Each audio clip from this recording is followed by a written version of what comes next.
Alhamdulillah wassalatu wassalamu ala Rasulillah wa ala alihi wa sahbihi wa man tabi'ahum bi ihsanin ila yaumil amma ba'd.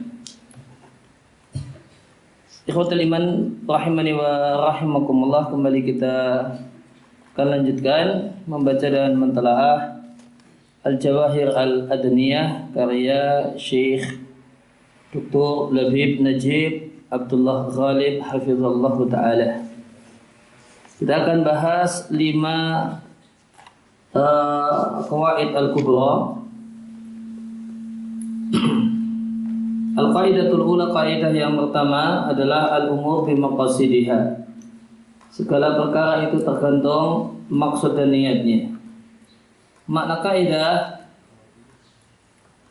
bahasanya hukum dan hasil semua yang berasal dari seseorang berupa ucapan ataukah perbuatan itu berbeda-beda dengan perbedaan maksudnya.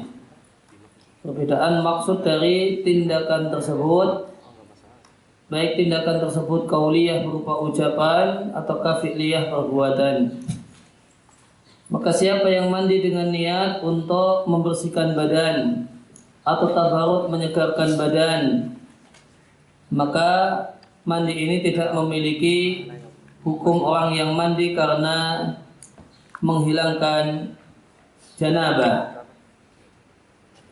Demikian juga seorang yang berkata kepada istrinya, pulanglah ke rumah keluargamu, dengan niat mengizinkannya untuk pergi ke rumah keluarganya. Maka laisa lahu hukmu man, maka tidak ada baginya hukum orang yang mengatakan perkataan yang sama, nafsal kalimah, artinya perkataan yang sama, qasidan dengan niat menjatuhkan talak. Padahal dua kasus ini keduanya mirip, namun niatnya berbeda. Wal ahkam, dan hukum dibangun di atas al-maqasid, maksudnya. Maka sama-sama mengatakan pulanglah ke rumah bapakmu. Kalau niatnya cerai maka cerai, kalau niatnya ngasih izin untuk pulang maka statusnya ngasih izin untuk pulang. Maka kaidah niat ini sangatlah urgen untuk kalimat-kalimat yang multi tafsir. Kalau kalimat tersebut kalimat bersayap multi tafsir, maka makna apa yang diinginkan kembali kepada niat orang yang mengucapkannya. Dalil kaidah. Aslu di sini maknanya dalil. Dalil kaidah ini adalah hadis yang dibawakan oleh Amirul Mukminin Umar bin Khattab radhiyallahu anhu. Beliau mendengar Rasulullah sallallahu alaihi wasallam bersabda, "Innamal a'malu binniyat." Segala amal itu dinilai berdasarkan niat. Wa innamal likulli imri'in ma nawa, dan masing-masing orang mendapatkan apa yang dia niatkan. Ya, Ibnu Hajar Al-Haytami Asy-Syafi'i rahimahullah ta'ala mengatakan hadis ini telah mutawatir nukilan atau riwayat dari para imam yang mengagungkan kedudukan hadis ini dan menegaskan banyaknya faedah hadis ini, dan bahasanya isi hadis ini adalah pondasi yang penting dari sejumlah pondasi agama. Wa min thamma, maka dari sana maka Umar bin Khattab mengkhutbahkan hadis ini. Sebagaimana dalam riwayat Bukhari, Umar mengatakan atau dari sana Nabi sallallahu alaihi wasallam mengkhutbahkan hadis ini sebagaimana dalam riwayat Bukhari. Faqala, Nabi mengatakan, ya ayuhan nas, sekalian manusia, innamal a'malu binniyat. Dan hadis ini dijadikan sebagai materi khutbah oleh Umar bin Khattab di atas mimbar Rasulullah sallallahu alaihi wasallam, sebagaimana juga dikeluarkan dan diriwayatkan oleh Al-Bukhari. Oleh karena itu Abu Ubaid mengatakan tidak ada dalam berbagai macam hadis ajma' yang lebih lengkap, wa aghna, dan yang lebih kaya dan yang lebih banyak faedahnya dibandingkan hadis ini. Wa min thamma, dari sana Abu Daud mengatakan hadis ini separuh ilmu. Di antara penerapan kaidah ini, siapa yang memberikan kepada orang lain harta, dimungkinkan kalau pemberian itu statusnya zakat, ataukah ngutangi, ataukah hibah. Walikulli wahidin masing-masing dari kemungkinan tersebut punya ketentuan syariat, ketentuan agama al-khasah sendiri-sendiri. Dan maksudlah yang menentukan ayyahadil uqudi muradun, transaksi apa yang diinginkan dari pemberian itu. Maka dan siapa yang menuntut ilmu untuk berbangga-bangga di depan ulama, di depan orang yang berilmu, untuk memalingkan agar wajah manusia agar menatap dirinya, artinya mencari decak kagum manusia dan popularitas, maka dia tidaklah seperti orang yang niat dia dalam menuntut ilmu menghilangkan kebodohan dari dirinya dan dari orang lain. Maka orang yang pertama tercela dan orang yang kedua terpuji. Maka niat ikhlas dalam menuntut ilmu adalah menghilangkan kebodohan dari diri sendiri dan orang lain. Maka niat yang benar dalam menuntut ilmu adalah menghilangkan kebodohan dari diri kita sendiri dan bukan untuk membodoh-bodohkan orang lain, namun untuk menghilangkan kebodohan yang mengakar yang ada pada diri kita. Kemudian siapa yang makan dan minum dengan niat isti'anah, minta tolong dengan makan dan minum tersebut untuk taat, demikian juga orang yang tidur dengan niat untuk memberikan istirahat untuk badan supaya kuat untuk ibadah, demikian juga orang yang menikah dengan niat i'fafa nafsihi, ya, menjaga kehormatan dirinya wa ghairihi dan pasangannya. Itu terjemah terjemah vulgarnya adalah untuk memenuhi kebutuhan biologis dirinya dan pasangannya sehingga tidak ada keinginan untuk berbuat zina. Maka itu semua berpahala beda dengan yang lain. Padahal perbuatannya adalah perbuatan non ibadah, illa akan tetapi dengan niat tersebut dia berubah menjadi ketaatan. Walidah oleh karena itu maka niat dan maksud menjadikan hal-hal yang non ibadah, non ritual ibadah sehingga bernilai ibadah. Maka bedakan antara hal yang mubah bernilai ibadah dengan hal yang mubah dijadikan ibadah. Maka hal yang mubah jika dengan niat yang benar bernilai ibadah. Namun hal yang mubah itu tidak boleh dijadikan sebagai ibadah itu sendiri. Jadikan sebagai ibadah itu sendiri dianggap lebih berpahala atau diyakini itu tanda kesalehan. Maka orang mau makan roti, makan nasi mubah saja. Tapi jika orang mengatakan makan nasi itu berpahala, ada pahalanya dan lebih besar pahalanya daripada makan roti, maka ini jadi bid'ah. Maka ini jadi bid'ah karena menjadikan mubah itu sendiri sebagai ritual ibadah.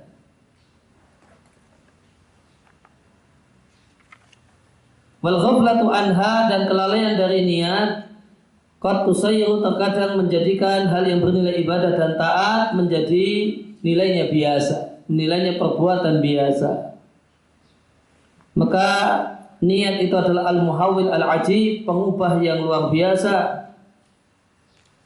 Ila akan tapi niat tidak akan mengubah benda mati kepada benda mati jenis yang lain. Akan tapi dia tuhawil mengubah aktivitas non ritual ibadah al-titat mahillu yang lenyap wa tazulu dan hilang dengan semata-mata selesai berubah ila a'malin baqiyah menjadi amal yang baqa, yang abadi, khalidah yang abadi. Maka makan, minum, kemudian hubungan biologi semua itu zailun akan hilang, dahibun hilang. Namun jika seorang hamba berniat dengannya niat yang baik, semacam niat at-taqawi supaya kuat dengan makan dan minum untuk taat kepada Allah Azza wa Jalla, atau semacam menjaga dirinya dari zina dengan menikah, atau dengan niat mencari anak yang saleh yang akan menyembah Allah dan berjihad di jalannya, fa inna hadhil a'mala, maka aktivitas-aktivitas ini berubah menjadi amal-amal yang abadi yang salihah. Yaqulu ar-Rasul sallallahu alaihi wasallam, jika seorang suami menafkahi istrinya yahtasibuha dengan syarat dia berharap pahala dengan uang belanja yang dia berikan pada istrinya, fawalahu shadaqah, maka itu menjadi nilai sedekah baginya, artinya berpahala. Fal infaq, maka menafkahi istri dengan niatul ihtisab, berharap pahala, yatahawwal akan mengubah kegiatan ngasih uang belanja dari hal yang mubah ila sadaqatin, menjadi satu hal yang bernilai sedekah, yudakharu, yang menjadi simpanan bagi pelakunya berupa pahalanya dan pahalanya di akhirat nanti. Kemudian perkara itu ada dua macam, perkara yang dilakukan dan perkara yang ditinggalkan. Maka yang pertama, perkara yang diperintahkan atau dilakukan, maka niat itu bisa jadi menjadi syarat sahnya atau syarat diterimanya atau syarat untuk mendapatkan pahala. Semacam niat dalam berwudu, sholat, puasa dan zakat. Dan bisa jadi niat itu menjadi syarat fitawabi, berbuahnya pahala alaihi, dari perbuatan itu, meskipun sah tanpa niat. Contohnya menafkahi istri. Menafkahi istri tanpa niat apapun sah, artinya kewajibannya gugur. Kewajibannya gugur, suami telah dinyatakan melaksanakan kewajiban. Namun jika dia pasang niat cari pahala, ihtisab tadi di hadis, yahtasibuha, dia berharap pahala dengan uang belanja yang dia serahkan kepada istrinya, maka ini tidak hanya sekedar menggugurkan kewajiban, namun membuahkan pahala dan ganjaran.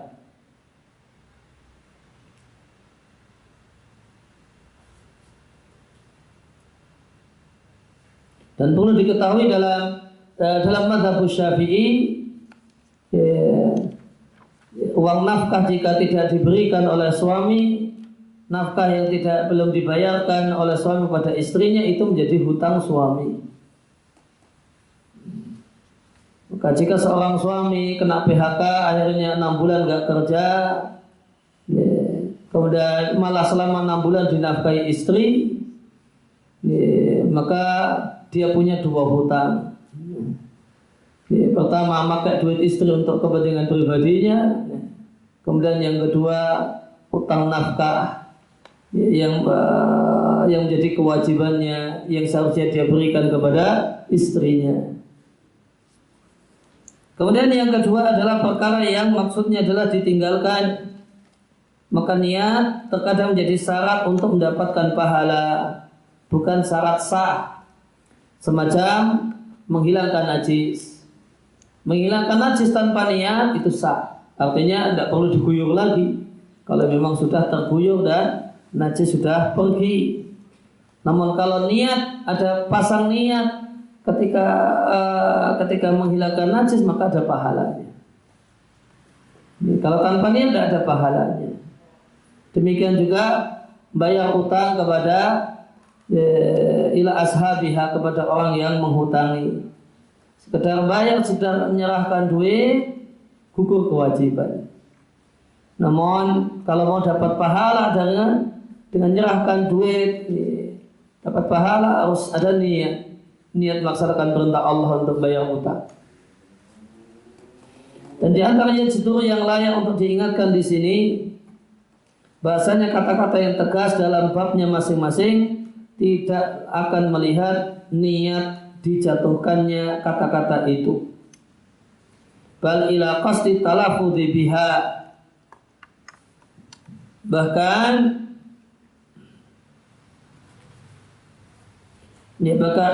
namun ila qasdi talafudhi biha, cuma dilihat kesengajaan melafalkannya. Contohnya ketika seorang suami mengatakan anti talikun, kamu telah saya cerai, maka ini tegas dalam perceraian. Maka idza talaffadha biha zawju, maka jika dilafalkan oleh seorang suami, waqa'at talaqu, maka perceraian telah sah terjadi. Sa'un, sama saja apakah dia suami punya niat menjatuhkan talak ataukah tidak punya niat menjatuhkan talak, namun niatnya guyon, niatnya bercanda atau yang lain. Kenapa? Karena kata-katanya tegas. Bikhilafi maka mughma alaih, lain halnya dengan orang yang pingsan atau orang yang tidak sadar lantas mengucapkan, istriku kamu saya cerai. Fala yaqa'u talaquhu, maka tidak terjadi talaknya karena tidak ada kesengajaan untuk melafalkannya. Maka untuk kata-kata cerai yang tegas itu cuma dilihat dia sengaja melafalkannya, mengucapkannya ataukah tidak. Jika dia melek, tidak tidur, sadar, maka dia pasti bersengaja melafalkannya.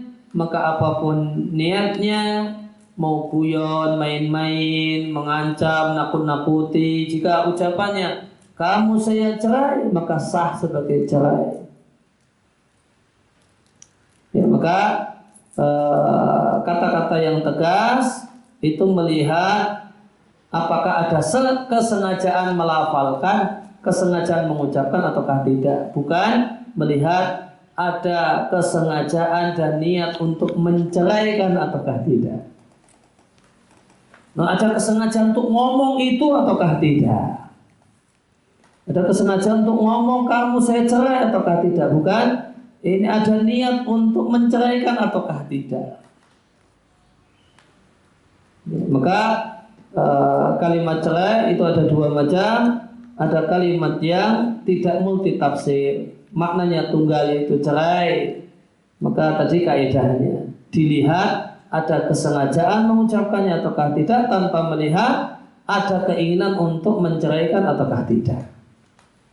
Lain hanya dengan kata-kata yang bersayap yang tadi telah disinggung di depan, pulanglah ke rumah bapakmu. Maka nanti dilihat niat suami ketika mengucapkan kata-kata itu, apakah mau menceraikan atau mau mengizinkan pulang nengok bapaknya. Maka kaidah niat itu sangat penting untuk ucapan yang multitafsir, demikian juga perbuatan yang multitafsir yang tadi disebutkan. Ngasih uang itu apa maknanya, hibah ataukah utang ataukah bayar zakat, maka kembali kepada niat. Kemudian kaidah kubra yang kedua adalah bahaya itu dihilangkan. Makna kaidah bahasa yang darar adalah menimpakan mafsadah bil ghaib pada orang lain, wajib dihilangkan dan wajib diangkat, baik itu bahaya untuk person ataukah untuk banyak orang. Dan sejumlah ulama mengungkapkan kaidah ini dengan redaksi la darar wala dirar. Wahada takbir dan redaksi ini la darar wala dirar lebih utama daripada ungkapan ad-darar yuzalu karena tiga alasan. Yang pertama, la darar wala dirar adalah teks hadis Nabi. Yang kedua, yang ditiadakan adalah darar dan dirar. Apa beda darar dan dirar? Jawabannya anak darar, bahasanya darar adalah menimpakan mafsadah kepada orang lain. Sedangkan dirar adalah membalas madarat dengan madarat. Kalau darar itu tidak ada orang tersebut tidak salah, tiba-tiba kita ganggu, kita sakiti, itu darar. Kalau dirar, dia nyakiti maka kita balas dengan nyakiti. Kemudian yang ketiga, redaksi la darar wala dirar, yasmulu mencakup mencegah bahaya sebelum terjadi dan menghilangkan bahaya setelah terjadi. Sedangkan kata-kata ad-darar yuzalu, maka zahir kata-kata ini terbatas pada menghilangkan bahaya yang telah terjadi. Wa izalatu dan menyingkirkannya ba'da wuqi setelah terjadi, wallahu a'lam. Dalil kaidah adalah hadis dari Abu Sa'id Al-Khudri radhiyallahu anhu, Nabi sallallahu alaihi wasallam bersabda, la darar wala dirar. Catatan kaki dikeluarkan oleh Daruqutni dalam sunannya. Kata Al-Hafidh Ibn Rajab di Jami' Ulum wal Hikam, dan Ibn Rajab itu Hambali, Syekh dan Jami' Ulum wal Hikam itu hakikatnya adalah Sarah Arba'in, tulisan An-Nawawi mazhab Syafi'i. Maka ini menunjukkan bahwasanya matan mazhab Syafi'i sah-sah saja disarah oleh yang tidak semadhab, yang disarah oleh tidak semadhab. Di tempat kita ada beberapa orang yang mengungkapkan sarah yang betul itu harus sealiran semadhab. Ya. Kalau yang nulis matan ya Syafi'i, ya sarah yang paling otoritatif, orang yang paling pas ya sarahnya Syafi'i juga. Maka ini satu hal yang tidak benar, kecuali mungkin untuk matan fikih. Itu untuk matan fikih. Adapun matan hadis Bulugh Maram, karena yang nulis Syafi'i ya pensarahnya harus Syafi'i. Atau kemudian maka semacam ini satu hal yang tidak benar. Arba'in itu An-Nawawi, Asy-Syafi'i, sarahnya Jami' Ulum wal Hikam, Hambali. Umdatul Fiqh itu Umdatul Ahkam karya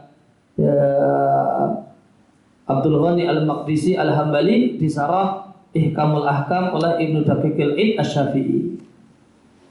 Ini matan Hambali disarah sama Syafi'i. Arba'in di kasus Jami' Ulum wal Hikam, yang matan Syafi'i yang nyarah Hambali. Qadda kalau Syekh Yaqsudu An-Nawawi menyebutkan bahasanya sebagian jalur-jalurnya tatakawa bibati dengan sebagian yang lain. Kata Ibnu Rajab bahwa kama qala, dan benar apa yang beliau katakan. Ya, Ibnu Hajar Al-Haytami di Fathul Mubin Sarah Arba'in mengatakan hasan di ghairihi. Penerapan kaidah. Para ulama fikih bersandar pada kaidah ini untuk melarang berbagai macam tindakan berbahaya dan melarang dampak yang ditimbulkan oleh perbuatan berbahaya. Walidah, oleh karena itu mereka menerapkan dalam semua bab fikih. Di antaranya, siapa yang membangun rumah atau semacam itu, atau melebarkan bangunan rumahnya sampai fitariqin nasi, masuk ke jalan umum, wa adkhala ad-darar alaihim bidzalika, dan dia timpakan bahaya untuk banyak orang dengan tindakannya tersebut, fa inna dzalikal bina'u, maka bangunan tersebut itu hak-haknya adalah dihancurkan dan disingkirkan. Maka ada orang bikin garasi dan garasinya itu mengambil hak jalan. Maka ini satu hal yang tidak benar. Semisal itu orang yang auqafa, memparkir mobilnya di satu tempat yang menyebabkan orang jadi berdesak-desaan fi tariqihim, di jalan mereka. Ini pasar malah parkir pinggir jalan, maka semakin sempit. Ini perumahan cuma beli mobil sebelum punya garasi, mungkin tidak benar. Ya, siapkan garasi Anda sebelum Anda beli mobil. Ya, ini mengamalkan la darara wa la dirara. Fa inna sayyara, maka mobil ini berhak untuk ditarik dari tempat itu, diderek ya, dari tempat itu sebagaimana peraturan di Arab Saudi. Ya, jika ada mobil itu parkir tidak pada tempatnya, ya, maka, dan ini berlaku di semua tempat, di semua jalan, itu bisa jadi digembok, ya, dan bisa jadi kalau untuk di tempat-tempat yang padat ramai, kalau di Saudi ditarik, dibawa sama polisi, dibawa sama polisi. Kalau tempatnya itu tidak begitu mengganggu, digembok sehingga tidak bisa dipakai. Alamanin tanah, siapa yang menolak untuk menjual bahan makanan dan semacam itu minal akwat, ya, bahan makanan pokok padahal masyarakat luas membutuhkannya, maka dia dipaksa untuk menjualnya dengan harga standar dalam rangka menghilangkan madarat bagi publik dan masyarakat. Kemudian jika dijumpai pada satu barang dagangan aibun cacat dengan ketentuan-ketentuan yang berlaku, maka boleh bagi pembeli untuk mengembalikannya kepada penjual dalam rangka mencegah bahaya dari si pembeli. Dan itu yang disebut dengan khiyar aib. Karena khiyar yaitu hak untuk membatalkan transaksi al-aib karena cacat barang, syariat disyariatkan untuk mencegah bahaya dari pembeli. Contoh yang lain, siapa yang memiliki anaman lahu milkun fi ardi ghairihi. Siapa yang punya hak milik di tanah orang lain, semacam ranting pohon masuk ke tanah milik orang lain. Wa tadarrara sahibul ardi. Kemudian yang punya tanah mendapatkan dampak negatif karenanya. Fa innahu, maka pemilik pohon dipaksa untuk mencabut pohonnya atau memotong dahannya. Itu yang benar. Dalam rangka ad-darar yuzalu. Di tempat kita kemudian ada anggapan nanti buahnya itu menjadi hak milik si pemilik tanah yang dahan itu masuk ke situ, itu tidak benar. Namun dia dipaksa untuk cabut pohonmu atau potong dahan pohonmu. Nggak mau, ya sudah, saya potong. Waqafarada fi dzalika haditsun, dan terdapat hadis tentang hal ini meskipun hadis yang dhaif, yaitu catatan kaki dari Samurah bin Jundab. Dia mengatakan kalau beliau punya dahan pohon kurma di haiti rajulin minal ansar, kebun salah satu ansar. Hait adalah kebun yang ada pagarnya. Wa ma'a rajuli ahluhu, dan di kebun tetangga orang Ansor ini bersamanya keluarganya. Samurah masuk ke pohon kurmanya, sehingga ini ia ta'adza bihi, menyebabkan si tetangga itu terganggu, wa yashukku alaih, dan menyusahkannya. Akhirnya dia minta kepada Samurah untuk menjualnya. Samurah menolak. Ya, lantas si pemilik tanah minta supaya memindahkannya. Maka Samurah juga menolak.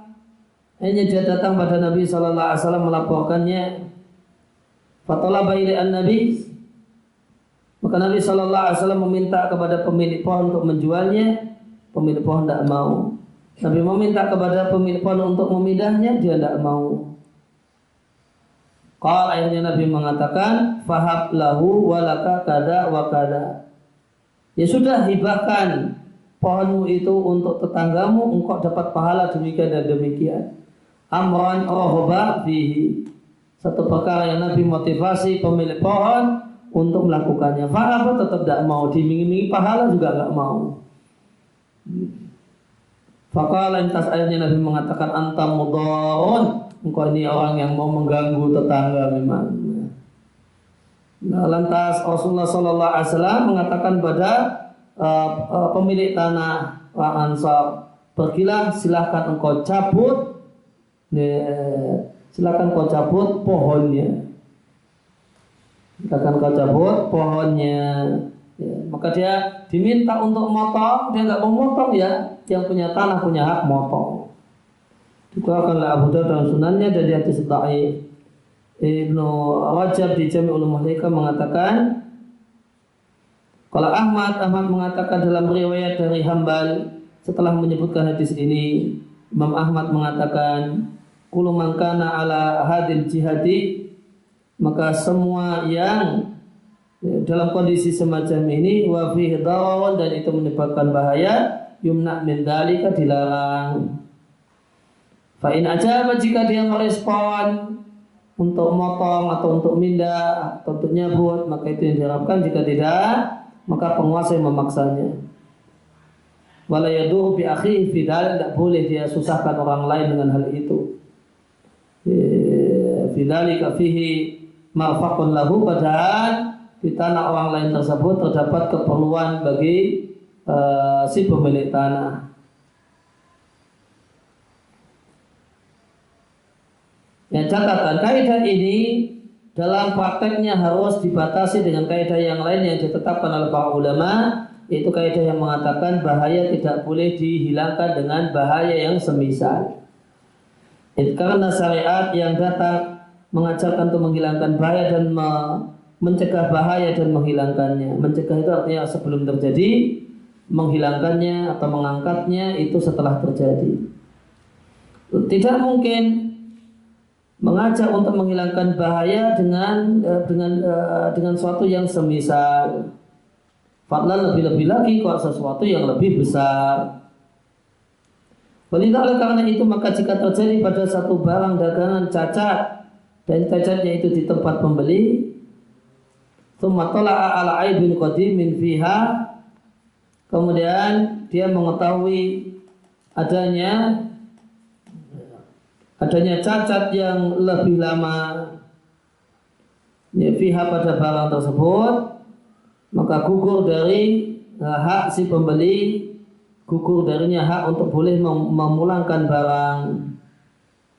Li'annahu la yudfa'u ad-darar 'anil mushtari, karena tidak boleh mencegah bahaya dari pembeli dengan menimpakan bahaya kepada penjual. Maka ada cacat baru gara-garanya si pembeli. Gara-garanya si pembeli. Dan dengan adanya cacat baru diketahui adanya cacat lama. Cacat lama artinya sejak dari tempat penjual. Maka dalam kondisi ini di sini disampaikan hak khiyar aib hilang. Tidak boleh mulangkan barang dengan alasan adanya cacat.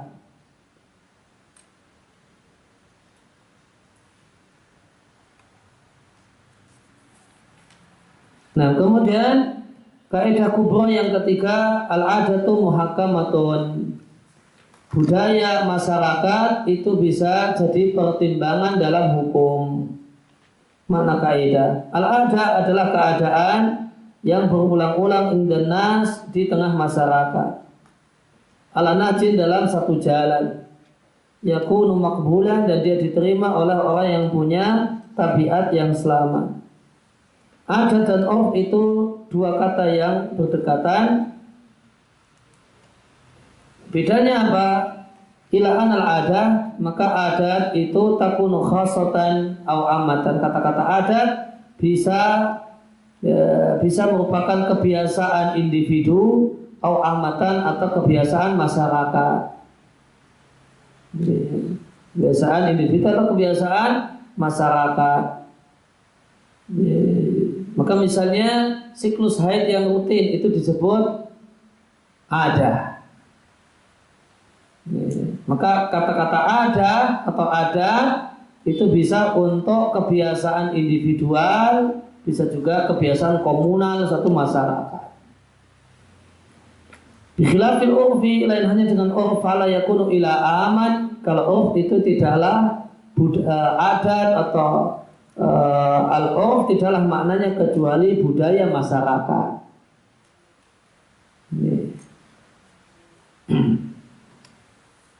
Maka urf itu bagian dari adah, namun adah itu belum tentu urf. Karena al-adah itu kebiasaan personal, individual atau masyarakat. Sedangkan urf itu adalah kebiasaan masyarakat. Makna kaidah. Adat itu takunu hiyal marji, menjadi acuan dalam penetapan hukum dan penentuannya jika tidak terdapat tolak ukur dalam syariat. Suyuti Asy-Syafi'i mengatakan, para ulama fikih mengatakan, semua yang terdapat dalam syariat mutlaqan tanpa keterangan, wala dhabit tanpa ketentuan, fihi dalam syariat, tidak pula ada ketentuannya fil lughati dalam bahasa Arab, yarji fihi lal urfi, maka kembali kepada budaya. Dalil kaidah ya dulu dalil al-i'tibar al-adat, dipertimbangkannya adat dan budaya adalah sejumlah dalil di Quran, Al-Quranul Karim dan hadis Nabi di antaranya. khudil afwa wa'mur bil 'urfi wa'arid 'anil jahili. Khudil afwa itu punya dua makna, berilah maaf. Kemudian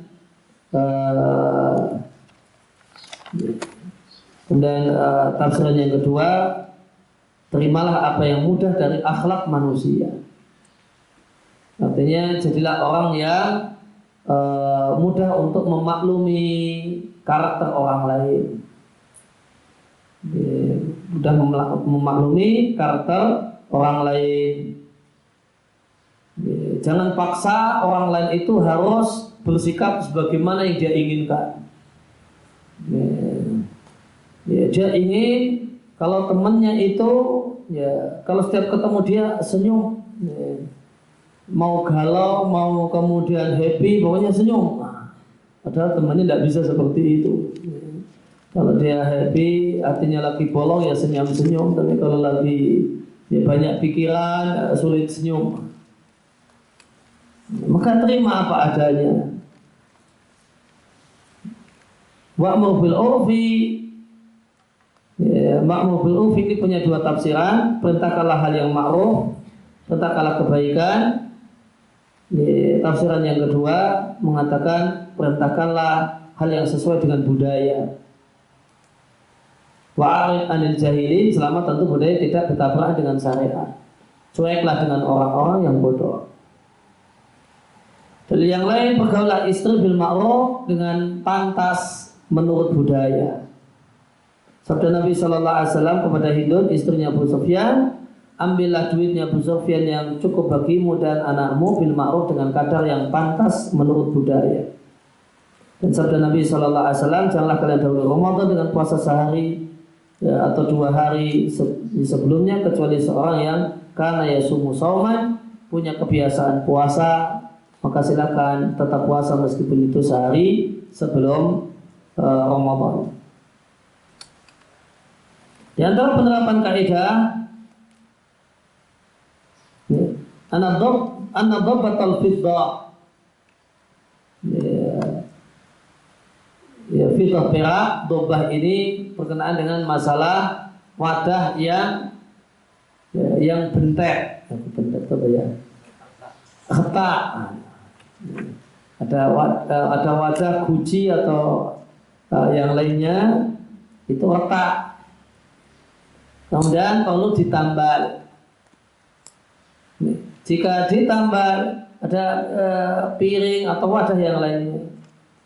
Jika ditambal pakai perak dalam jumlah yang sedikit, cuma tipis saja, hukumnya boleh. Tapi jika tambalnya itu emas dalam jumlah yang banyak atau perak dalam jumlah yang banyak, itu tidak boleh. Maka penambal berarti dobah. An-nadhabatul fiddah, penambal sesuatu yang retak terbuat dari perak itu haram jika penambalnya itu kabiratan besar dan tujuannya untuk supaya malah tambah memperindah si wadah. Maka jika besar namun ada kebutuhan, atau penambalnya itu kecil namun untuk memperindah. Sedangkan yang mubah itu manakala kalau tadi yang makruh besar untuk kebutuhan, mubah ada kebutuhan namun kecil saja, itu nanti mubah. Nah, yang jadi referensi tentang menentukan ini tambalannya besar ataukah kecil kembali kepada budaya. Maka kemudian contoh yang kedua, tanah tidak bertuan. Tanah tidak bertuan, bahasa Arabnya adalah mawat. Bahasa tanah tidak bertuan, tidak ada yang punya. Tidak ada yang punya.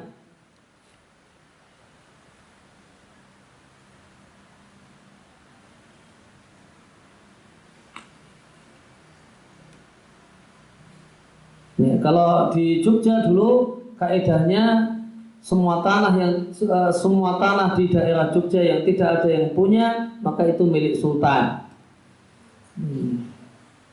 Sampai tahun sekian, batas tahun sekian, semua yang tidak bertuan, tidak ada pemiliknya, maka itu berarti Sultan Gron, tanah milik sultan. Ini kalau di aturan fikih sebenarnya tidak boleh demikian. Tanah tidak bertuan ya tanah tidak bertuan. Tanah tidak ada yang punya. Nah, siapakah yang menjadi pemilik kalau tanah tidak bertuan? Maka kaidah aturan Islam, kalau tanah tidak bertuan, tidak ada yang punya, maka siapa yang mengelolanya dialah pemiliknya. Bukan tidak dengan kaidah sultan tadi. Ya, tanah yang tidak ada yang punya berarti sultan yang punya, meskipun sultannya cuma mendiamkan saja, tidak mengelola tanah itu, cuma dianggurkan saja tanahnya. Kalau aturan Islam tanah tidak bertuan itu menjadi milik siapa yang mengelolanya. Kalau cuma mendiamkan, masang patok dan tinggal pergi, dia tidak bisa jadi pemiliknya. Dia harus mengelola, atau dalam bahasa Arabnya memakmurkan tanah itu. Yang bahasa fikihnya memakmurkan mengelola tanah tidak bertuan disebut dengan sebutan ihya. Nah, berkenaan dengan ihya'ul mawad, memanfaatkan itu, mungkin terjemahan lebih tepat memanfaatkan tanah tidak bertuan. Itu gimana bentuknya? Bentuk realnya itu diapain tanah itu supaya dikatakan dimanfaatkan oleh seseorang. Nah, anasifata bentuk real dari memanfaatkan tanah tidak bertuan lam tuhaddad syar'an, tidak ditentukan oleh syariat, tidak pula ada ketentuannya dalam bahasa Arab, maka kembali kepada budaya.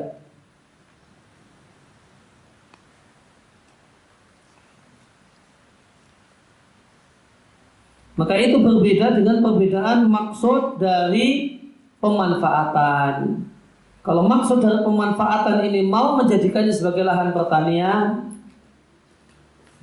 maka pemanfaatan bentuknya ihya'ul mawad, bentuknya nyangkul, bersihkan rumput, dicangkuli. Ini berarti dia memanfaatkan. Kalau itu daerah perkebunan, boleh jadi bikinkan sumur misalnya.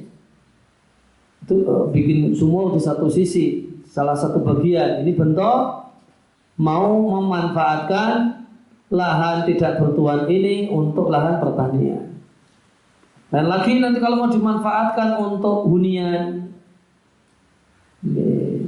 maka boleh jadi tidak cukup hanya membersihkan rumput, pohonnya ditebang. Kalau untuk lahan pertanian, apalagi ladang atau kebun, bisa jadi bentuknya tanpa nebang pohon. Bentuknya tanpa nebang pohon, cukup bersihkan rumput dan dicangkuli. Maka kembali kepada budaya. Dan ini berbeda dengan perbedaan tujuan dari pemanfaatan hal tersebut. Wa bi ikhtilafi makanil ihya, dan berbeda dengan perbedaan tempat usaha pemanfaatan. Ini tanahnya tanah daerah apa? Pinggir pantai, di dalam hutan, di perbukitan, nanti kan beda-beda bentuknya. Di perbukitan boleh jadi tidak mungkin kalau ini untuk hunian rumah, karena dia miring bentuknya tanahnya. Maka ini cuma pemanfaatan yang memungkinkan ditanami untuk lahan pertanian, kebun.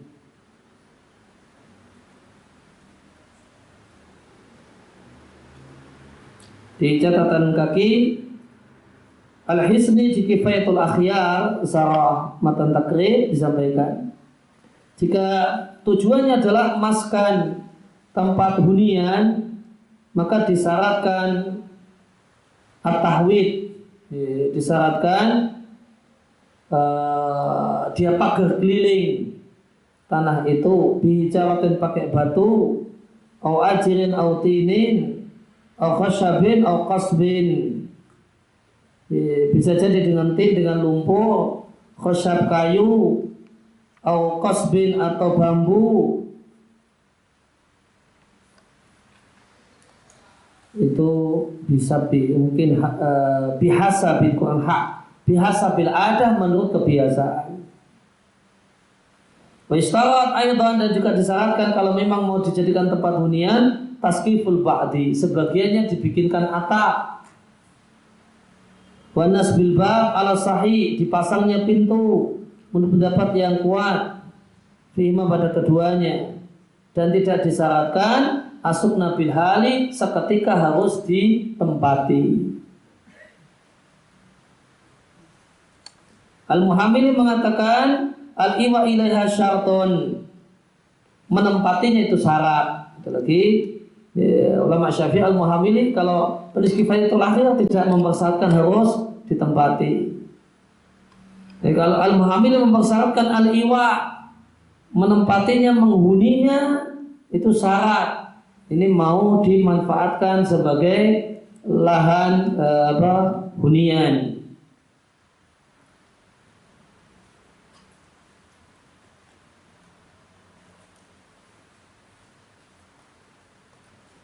Kultu, kata penulis Kifayatul Akhyar, pemasangan pintu itu tidak ada di banyak perkampungan Badui. Maka ittaradat adatuhum, dan adat mereka telah ittaradat itu tersebar luas dalam kebiasaan orang Arab Badui, bita'ridi khasyabatin faqat, dengan melintangkan kayu saja itu sudah dianggap sebagai mewakili pintu. Kemudian kesimpulannya, fal mutajah fi misli dzalika ittiba'u adatihim, kata penulis Kifayatul Akhyar, maka al mutajah yang jadi tolak ukur dalam semisal ini adalah mengikuti budaya mereka. Kemudian yang ketiga ada berkenaan dengan khiyar majlis. Dalam aturan Islam, dan ini pendapat jumhur ulama, ketika terjadi transaksi jual beli udah deal, udah bayar, itu masih bisa batal selama dua orang itu masih di majelis transaksi, belum berpisah fisik. Kalau sudah berpisah fisik, maka sudah tidak boleh ada pembatalan secara sepihak. Nah, apa tolak ukur pisah fisik? Kembali pada budaya. At-tafaruq, maka perpisahan fisik di antara dua orang pelaku transaksi dalam jual beli itu bihasabil muqta, kembali kepada budaya, tergantung budaya. Maka jika penjual dan pembeli itu di satu bangunan kecil, maka dengan keluar dari kios yang kecil sampai ke parkiran, tempat parkir motor, sudah pisah tempat. Sedangkan kalau di pasar itu pasar tradisional, maka bentuknya adalah ketika yang satu telah memberikan punggungnya kepada yang lain. Kemudian wayam si qalilan, dan sedikit berjalan, itu sudah pisah tempat. Kemudian maka tolak ukur berpisah tempat kembali pada budaya.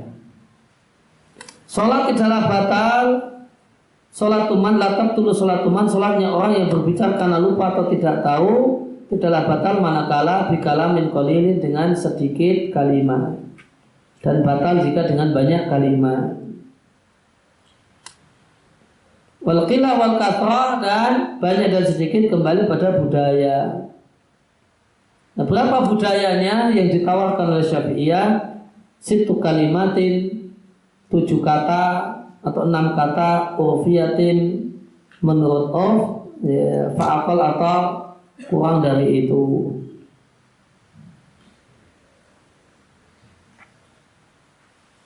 Kemudian kaidah kubra yang keempat, ya, kesulitan itu mendatangkan kemudahan dan sebab adanya kemudahan. Makna kaidah, syariat Islam datang dengan bawa kemudahan, takhfif dan keringanan bagi para hamba. Bandingkan dengan syariat umat terdahulu, ya, mereka tetap berdosa ketika melanggar meskipun dipaksa. Mereka tetap berdosa ketika melanggar meskipun karena lupa dan tidak sengaja. Di syariat Bani Israel, najis itu tidak dibersihkan namun dihilangkan. Maka jika ada najis nempel di tembok, temboknya dikerok dan dibuang. Jika najis itu kena kaki meja, kaki mejanya dipotong, dibuang. Dan jika najis itu kena badan orang, kulitnya dikupas. Kulitnya dikupas, dibuang. Tidak ada dan tidak bisa membersihkan najis. Itu syariat Bani Israel, syariatnya Nabi Musa. Kemudian dalam syariat Muhammad Sallallahu Alaihi Wasallam, dalam syariat Muhammad Sallallahu Alaihi Wasallam bisa membersihkan najis. Dalam syariat Nabi Musa, pembunuhan sengaja cuma ada qisas tanpa dia. Dalam syariat Isa cuma ada dia tanpa ada qisas. Dalam syariat Muhammad Sallallahu Alaihi Wasallam, pembunuhan sengaja, ya, keluarganya dikasih pilihan, mau qisas atau mau dia, atau bahkan ada pilihan yang ketiga, cuma-cuma dimaafkan, cuma-cuma, tidak qisas, tidak dia.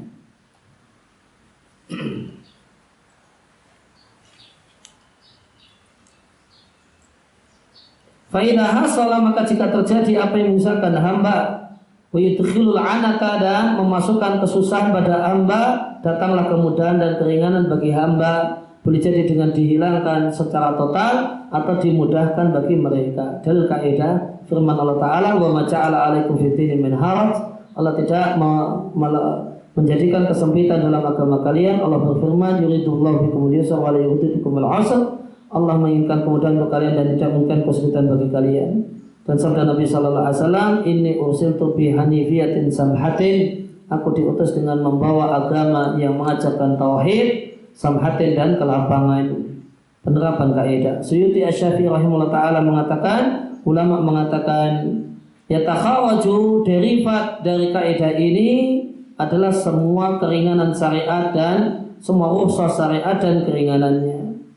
Dan ketahuilah bahasanya sebab adanya keringanan dalam ibadah dan yang lainnya ada 7, kemudian beliau sebutkan, dan ringkasannya, dan berikut ini ringkasan dari yang disebutkan oleh Suyuti. Yang pertama, safar. Bentuk keringanan karena safar adalah boleh mengusap khuf 3 hari 3 malam. Perlu diketahui dalam mazhab Syafi'i tidak boleh mengusap, tidak dibolehkan mengusap kaos kaki. Yang boleh hanya khuf saja. Yang boleh hanya khuf saja, yang terbuat dari kulit. Kalau kaos kaki tidak boleh diusap dalam 3 mazhab kecuali Hanabilah. 3 mazhab yang lain tidak boleh mengusap kaos kaki. Al-jam'u, kemudian menjamak 2 sholat, mengqashar sholat yang jumlahnya 4 rakaat. Jadi yang memberikan pemahaman utuh, bukan hanya kita katakan musafir boleh mengqashar sholat, namun musafir boleh mengqashar sholat yang jumlahnya 4 rakaat, supaya tidak ada salah tangkap, maghrib diqashar jadi 2 atau subuh diqashar jadi 1 rakaat. Namun qashar sholat rubaiyah. Dan sholat yang bisa diqashar itu manakala sholatnya mu'adah, sholatnya adalah adaan.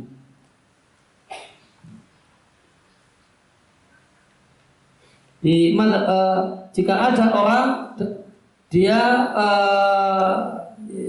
misalnya kelupaan sholat ketika mukim, ingat ketika safar, ingatnya ketika safar duhur misalnya.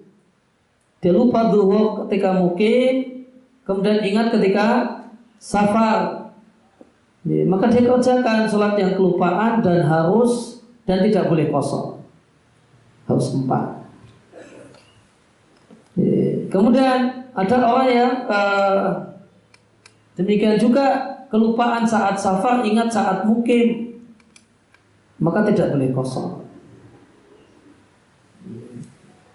Kelupaan saat mukim, ingat saat safar, dalam mazhab Syafi'i tidak boleh kosong. Meskipun dia statusnya musafir. Nah, kelupaan saat safar, ingatnya saat sudah pulang, juga tidak boleh dikosong. Kenapa? Karena posisinya sudah di rumah, tidak mungkin kosong. Kemudian boleh tidak puasa saat bulan Ramadan, boleh tidak sholat Jumat. Kemudian boleh makan bangkai ketika terpaksa. Karena kalau di rumah itu tidak dibayangkan bisa terpaksa makan bangkai. Kan? Yang dimungkinkan itu terjadi saat posisi safar. Kemudian sholat sunnah di atas kendaraan. Wa isqatul fardhi bitayamumi. Dan gugurnya kewajiban dengan tayamum. Dan 4 rukhsah yang pertama itu khusus untuk safar tawil, safar jauh. Maka safar dalam mazhab Syafi'i dibagi menjadi 2, safar tawil dan safar qasir.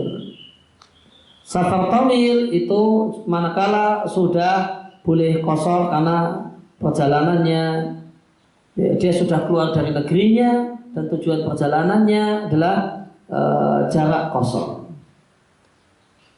Ada lagi safar qasir. Maka 4 pertama untuk safar tawil, sisanya berarti bisa untuk safar qasir.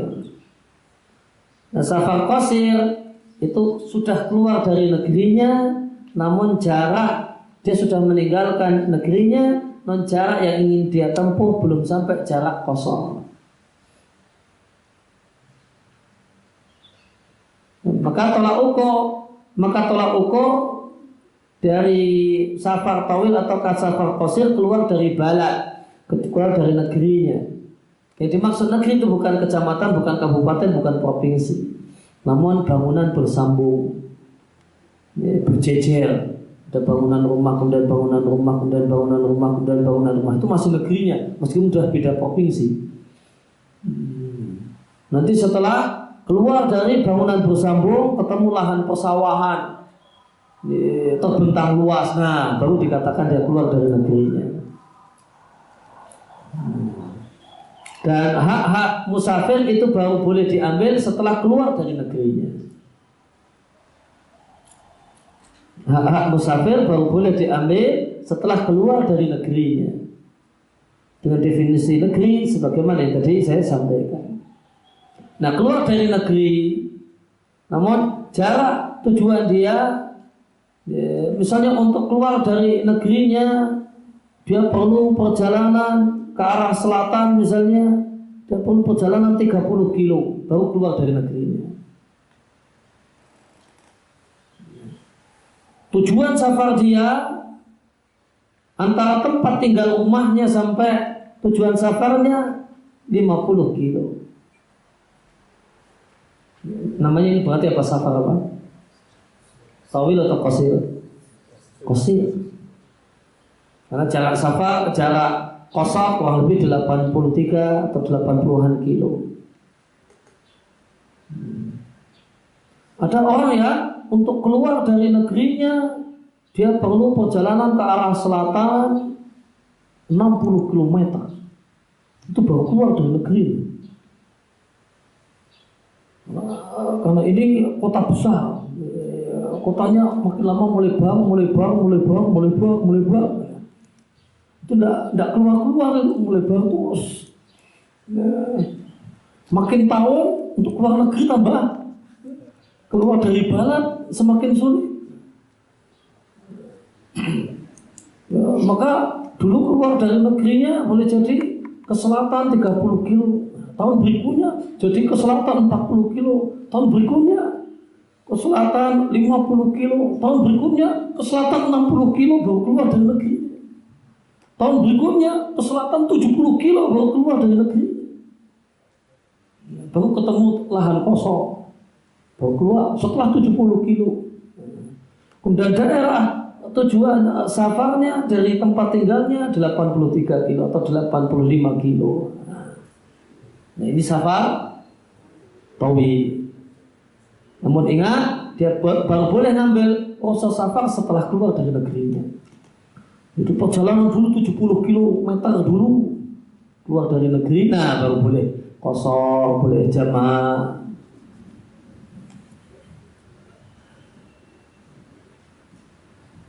Nah, kemudian yang kedua sakit. Di antara rukhsah karena sakit, boleh tayamum jika tidak memungkinkan untuk berwudu, sholat sambil duduk jika tidak mampu sambil berdiri, dan menjamak di antara dua sholat menurut pendapat yang dipilih oleh Al-Khattabi dan An-Nawawi, dan ini mazhab Imam Ahmad. Dan gugurnya kewajiban sholat Jumat, kemudian bagi orang yang sakit, dan boleh tidak puasa di Ramadan saat bulan Ramadan. Perlu diketahui bahasanya jamak sholat dalam mazhab Syafi'i yang resminya mazhab cuma dua, musafir, mukim yang karena hujan. Orang yang sakit dalam resminya mazhab, orang yang sakit tidak boleh jamak, harus sholat di waktunya masing-masing, kecuali ikhtiyar Al-Khattabi dan An-Nawawi. Dalam istilah fikih madhab, kalau kita belajar fikih madhab, ada istilah namanya ikhtiyar. Ikhtara, masdarnya jadi ikhtiyar. Ikhtiyar itu pendapat pribadi salah satu ulama madhab yang bukan resmi madhab. Itu namanya ikhtiyar. Wakhtara ala qaulin ikhtarahu al-Khattabi. Maka Al-Khattabi, Asy-Syafi'i, Nawawi, Asy-Syafi'i punya ikhtiyar. Ini punya pendapat pribadi, boleh jamak bagi orang yang sakit. Yang ketiga dipaksa. Wahwa, dan dia dipaksa ini membolehkan mengucapkan kata-kata kekafiran, minum khamar, dan tidak sah talak orang yang dipaksa untuk mentalak. Yang keempat lupa. Dan lupa itu menggugurkan dosa. Adapun mengganti barang yang rusak, maka ada rincian yang akan dijelaskan. Maka siapa yang lupa kewajiban, maka wajib baginya melakukannya ketika ingat. Karena sabda Nabi Sallallahu Alaihi Wasallam, siapa yang kelupaan sholat atau ketiduran dari sholat, kafarahnya adalah dia kerjakan sholat ketika dia ingat. Yang kelima, tidak tahu. Fal jahil al-ma'dur bil jahlihi, maka orang yang bodoh yang dimaklumi karena kebodohannya adalah orang yang baru saja masuk Islam. Yang pertama. Yang kedua, tinggal di negeri yang jauh dari ulama meskipun bukan badui. Yang ketiga, atau masalah tersebut adalah masalah yang takhfa, tidak diketahui ala nudara'ihi, untuk orang-orang semisal dia, karena dia orang awam. Dan ini masalah ini hanya terkenal untuk di kalangan penuntut ilmu. Maka diberikan keringanan untuknya sehingga dia tidaklah, maka sholatnya tidak batal idza sajada, ketika dia bersujud, karena hal yang dia sangka adalah bisa jadi sebab untuk sujud sahwi, padahal tidak demikian. Dan tidaklah batal puasanya jika dia melakukan salah satu pembatal puasa karena tidak tahu, semacam tetes telinga dalam mazhab Syafi'i. Wanisyan wal jahlu, lupa dan tidak tahu, keduanya menghilangkan dosa, akan tapi keduanya tidak menghilangkan ad-dhaman, kewajiban ganti rugi. Catatan kaki 1. Itfihi tafsilun, karena dalam kewajiban ganti rugi ada rincian. Jika keduanya itu lupa dan tidak tahu, itu karena meninggalkan hal yang diperintahkan, maka tidaklah gugur namun wajib diperbaiki. Contohnya orang yang lupa urut dalam wudu, maka wudunya harus diperbaiki. Adapun jika lupa dan tidak tahu itu karena melakukan hal yang terlarang, nudhira, maka dirinci lagi. In tartaba jika berdampak itlafun perusakan maka wajib ganti rugi.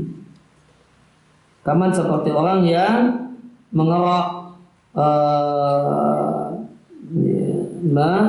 bulu atau menghilangkan kuku karena lupa kalau dia dalam keadaan ihram, maka wajib doman.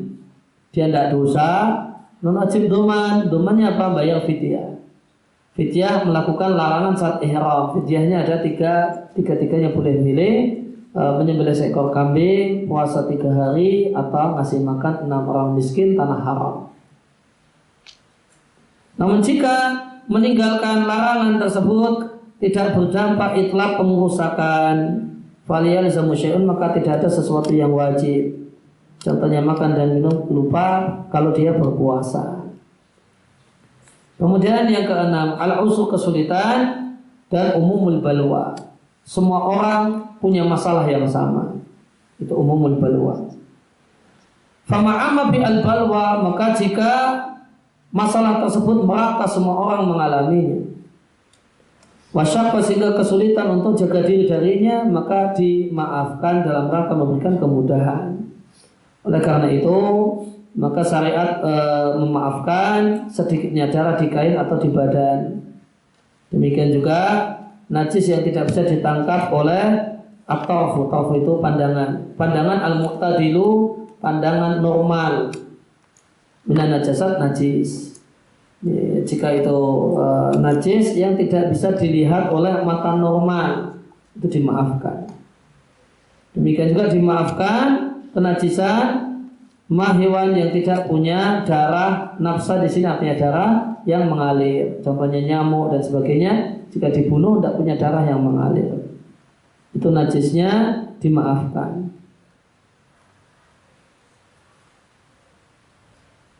Catatan kaki 2. Wadhabit parameternya adalah semua yang sulit al-ihtirasu anhu menjaga diri darinya maka dimaafkan ghaliban, demikian umumnya.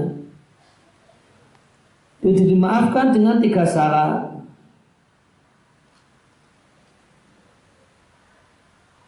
Allah yakuna min mughallidhin, bukan untuk suatu hal yang berat, wala bifi'li, bukan karena perbuatannya, wa alla yughayyiru ghaliban, dan biasanya hal itu tidak mengubah.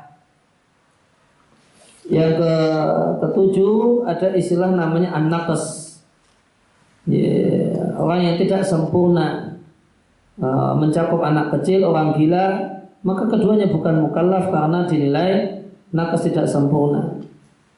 Demikian juga termasuk nakas adalah perempuan. Perempuan tidaklah dibebani banyak hal yang dibebankan kepada laki-laki, semacam sholat Jumat, jihad, membayar jizyah, dan tahamul al-uqli, dan memikul al-uqli. Al-uqli catatan ketiga dia.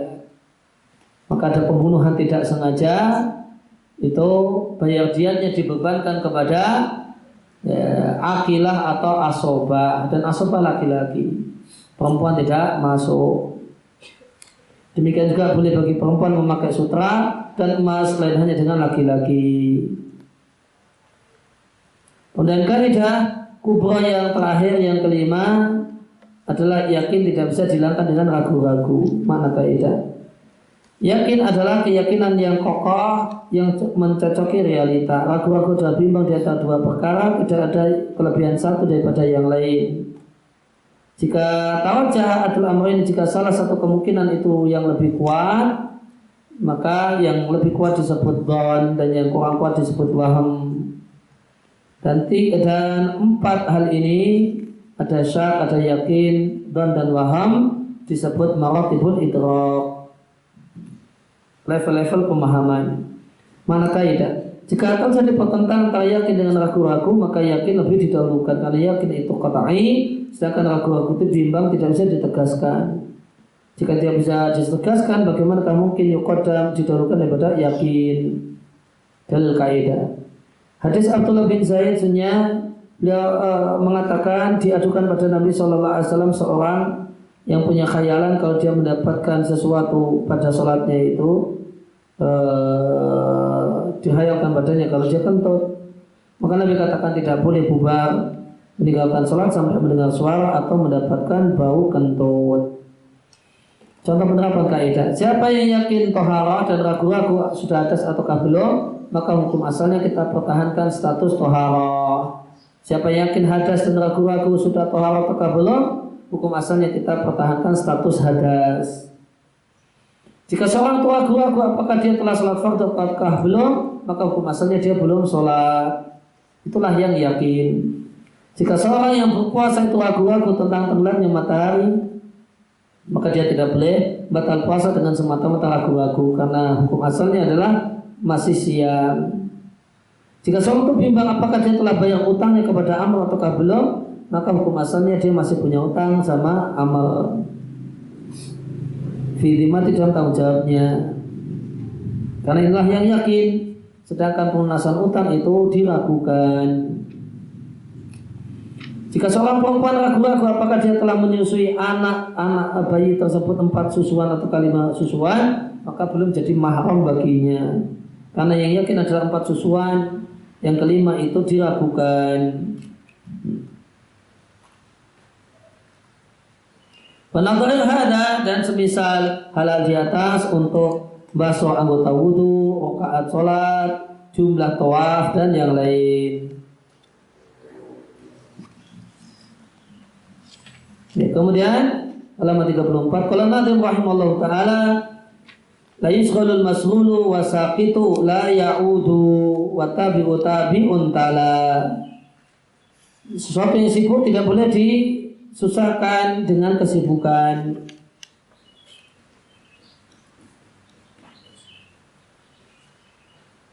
Wasaqitu la ya'udu, dan apa yang jatuh tidak akan kembali, dan tabi itu tetap tabi. Tala setelahnya. Maka di sini An-Nadhim hafizallahu taala menyebutkan di bait ini 3 kaidah. Inilah kaidah 6, 7 dan 8. Maka kaidah yang ke-6, al-mazhul la yusaghal. Yang sibuk itu tidak boleh disibukkan. Ini dalam masalah akad. Ya, tapi kalau dalam masalah organisasi, ya, itu yang sibuk perlu dikasih kesibukan, ya, karena dia telah terbukti mau mengerjakan. Kalau yang tidak sibuk, ya itu biasanya karena tidak mau dikerjain. Tapi kalau yang mau kerja, tambahi tanggung jawab, insya Allah beres nanti. Kalau di akad, al-mas'ul la yusaghal atau la yusghal. Makna kaidah, anal aina satu benda, idza sughilat jika telah disibukkan, bita'alluqi hukmin syar'iyyin, karena melekatnya hukum syar'i pada benda tersebut, fa innahu la yuqbal, maka benda itu tidaklah diterima, ayarida 'alaiha, manakala didatangkan padanya hukum yang lain yang bertolak belakang dengan hukum yang pertama. Dalil kaidah dari Umar bin Khattab radhiyallahu anhu, bahwa Umar mendapatkan bagian tanah di negeri Khaybar, maka beliau datang pada Nabi sallallahu alaihi wasallam, yastamiruhu, minta saran. Faqala, ya Rasulullah, saya mendapatkan tanah di Khaybar yang aku tidak pernah mendapatkan harta yang lebih bernilai menurutku dibandingkan tanah Khaybar. Apa yang kau perintahkan padaku? Maka Nabi katakan, jika engkau mau tahan pokoknya, bersedekah dengan hasilnya, itu wakaf. Maka akhirnya tanah tersebut disedekahkan oleh Umar, dan karena dia wakaf maka tidak boleh dijual, tidak boleh dihibahkan, tidak boleh diwariskan, karena tanah ini telah sibuk dengan wakaf, maka tidak boleh dikasih yang lainnya. Sisi pendalilannya, ya, benda wakaf karena dia sibuk dengan wakaf, maka tidak boleh dijual, tidak boleh digadaikan, tidak boleh dihibahkan. Penerapan kaidah.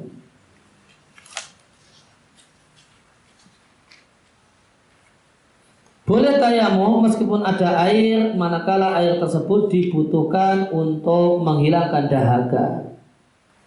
Karena air pada saat ini sudah sibuk dengan untuk bil hajatil asliyah, untuk memenuhi kebutuhan pokok manusia.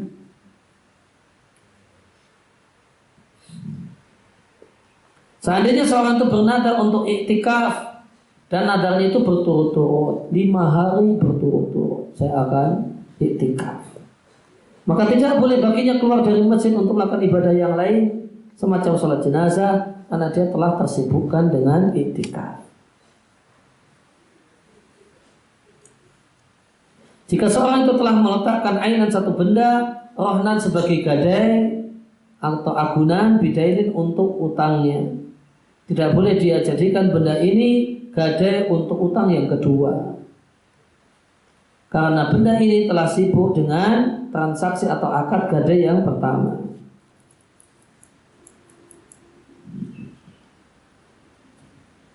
Lau istajara sakhson, seandainya seorang itu memperkerjakan orang lain supaya kerja di rumahnya selama 1 bulan, tidak boleh bagi person tersebut menerima order dari pihak yang lain.